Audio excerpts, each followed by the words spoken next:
సీత గారు, సీత గారు, ఏమండి ప్లీజ్ ఒక్క మాట. సీత గారు, నేను చేసిన పాపం చెరుపుకోవటానికి వచ్చాను. ఏమండి, మీ నాన్నగారి కథ తెలియక తమాషాకి సరదాకి అలా ప్రవర్తించాను. మీ నోట నిజం విన్నాక నా గుండె బ్రద్దలైంది. నేను చేసిన పనికి సిగ్గుతో కుమిలిపోయాను, పశ్చాత్తాపంతో బాధపడ్డాను. చేసిన తప్పుకి కనీసపు పరిహారంగా మీ హారం మీకిచ్చి క్షమార్పణ అడగాలని వచ్చాను. సీత గారు ప్లీజ్ తీసుకోండి. తగిలిన దెబ్బ మాటలతో మాసిపోదు.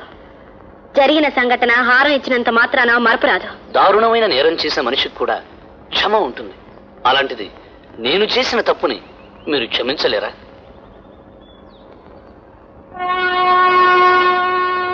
మీరు నన్ను క్షమించి ఈ హారం మీరు తీసుకోకపోతే ఆ వచ్చి రైలు కింద పడి నేను చచ్చిపోతాను.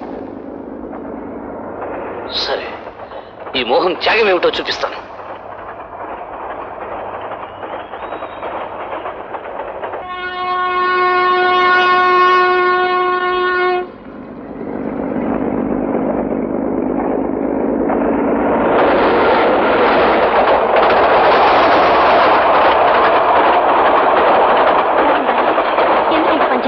మీరు క్షమించకపోతే బతకటమే అనవసరం అనిపించి ఇప్పటికైనా ఈ హారం తీసుకుంటారా?